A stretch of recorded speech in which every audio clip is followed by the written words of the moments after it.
Praise అలాడ్. దేవుని పరిశుద్ధ నామానికి మహిమ కలుగును గాక. ఈ చక్కటి అవకాశాన్ని దయచేసిన దేవాతి దేవుడికి ప్రత్యేకమైనటువంటి వందనాలు తెలియజేస్తూ ఉంటున్నాను. ఈ సమయంలో మనము పరిశుద్ధ గ్రంథంలో నుండి ఒక లేఖన భాగాన్ని మనం చూసుకుందాం. సామెతల గ్రంథము 26వ అధ్యాయము 27వ అధ్యాయము 1 నుంచి కొన్ని వచనాలను చూసినట్లయితే, సామెతల గ్రంథము 27వ అధ్యాయం 1 నుంచి కొన్ని వచనాలు గమనించినట్లయితే, రేపటి దినమును గూర్చి అతిశయపడకుము, ఏ దినమున ఏది సంభవించునో అది నీకు తెలియదు.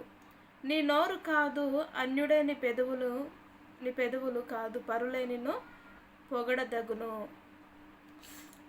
సామెతల గ్రంథాన్ని మనం చూసినట్లయితే జ్ఞానవంతుడైనటువంటి సొలొమోను గారు రాసినట్టుగా ఆ యొక్క సామెతల గ్రంథాన్ని మనం చూస్తాం.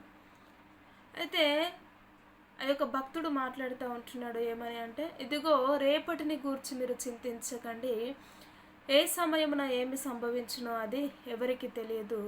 కాబట్టి ఇదిగో మీ పరులే లేక మీ పక్కవారు మీ కొరకు సాక్ష్యము చెప్తారు అని దేవుని వాక్యము ద్వారా ఈరోజు నీతో నాతో మాట్లాడుతూ వస్తూ ఉంటున్నాడు. అయితే మనం దీనిని గమనించినట్లయితే నిజముగా ఫ్యూచర్ జీవితంలో ఏదో సాధించాలి, ఏదో చేయాలి అన్న ఆలోచన తలంపులు ప్రతి ఒక్కరి జీవితంలో అవి సహజమైనటువంటి ఆలోచనలే కదా. కానీ మనము గమనించాల్సింది ఏంటి అని మనం చూసినట్లయితే, స్పష్టంగా దేవుడు రాసి ఉంచున్నాడు పరిశుద్ధ గ్రంథంలో, ఇదిగో ఏ దినమున ఏమి సంభవిస్తుందో, ఏ క్షణమున ఏమైపోతుందో అది ఎవరికి తెలియదు. కాబట్టి బహు జాగ్రత్తగా ఉండాలి అని దేవుని వాక్యము తెలియజేస్తూ ఉంటుంది. అతిశయపడకూడదు ఏ విషయంలో కూడా. నేను ఈ పనిని చేస్తాను అని గర్వించకూడదు. ఆ విషయం, ఇగో నాకు ఆస్తి ఉంది, డబ్బు ఉంది, నాకు బంధువులు ఉన్నారు, స్నేహితులు ఉన్నారు, నాకు అందం ఉంది అని అన్ని విషయంలో అతిశయపడకుండానట్లు దేవుని విషయంలోనే అతిశయపడాలి అని దేవుని వాక్యం తెలియజేస్తూ ఉంటుంది. నిజముగా దేని యందు మనం అతిశయపడాలి అని చూసినట్లయితే దేవుని యందు అతిశయపడే విధముగా ఉండాలి. కానీ అనేకమైనటువంటి వాటిలో మనము అతిశయపడవలసిన పని లేదు. అది ఏ సమయంలో ఏది సంభవిస్తుందో తెలియదు. కాబట్టి బహు జాగ్రత్తగా జ్ఞానము కలిగి లోకంలో మనము నడుచుకోవాలి అని దేవుని మాటలు తెలియజేస్తూ ఉంటున్నాయి.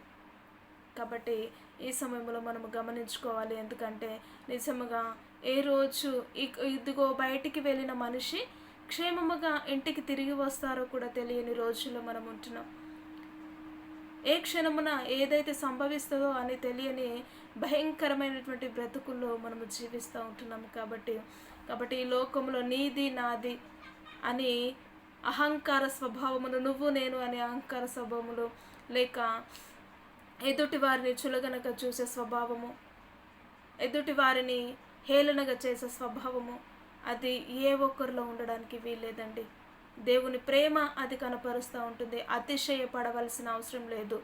నాకన్నా ఎక్కువగా ఎవరు ఏం సంపాదించారు అని అతిశయపడవలసిన అవసరం లేదు.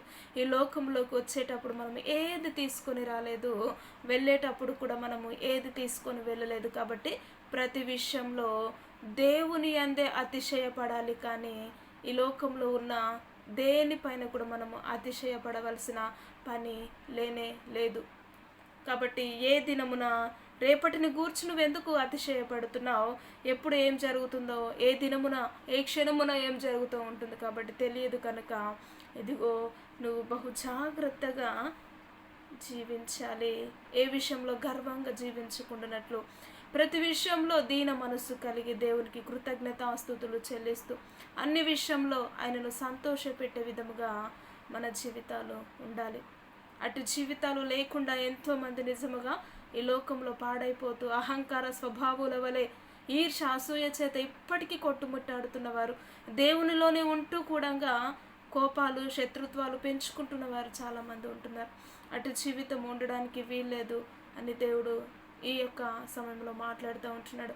నేటి దినం వరకు అలాంటి మార్గంలో నువ్వు నడిచినట్లయితే ఈ సమయంలో ప్రార్థన చేసుకుందాం. అలాంటి జీవితం నుండి తొలగించి నూతనమైనటువంటి జీవితాన్ని నీకు అనుగ్రహించలాగున ప్రార్థన చేద్దాం. మహోన్నతుడా, జీవము కలిగిన తండ్రి, మీకు వందనాలు, స్తుతులు, స్తోత్రములు. రేపటిని గూర్చి మేము అతిశయపడకుంటున్నట్లు ప్రభా, ఏ దినమున ఏది సంభవిస్తుందో మాకు తెలియదు కనుక నీ కృప ద్వారానే ప్రభా అయా అన్ని విషయంలో మితముగా జీవించగలిగిన కృపను ధన్యతను మీరు అనుగ్రహించి నీ నామానికి మహిమ తెచ్చుకోమంటూ యేసుక్రీస్తు ఉన్నతమైనటువంటి నామములో ప్రార్థించి అడిగి వేడుకుంటున్నాము తండ్రి. Amen, amen.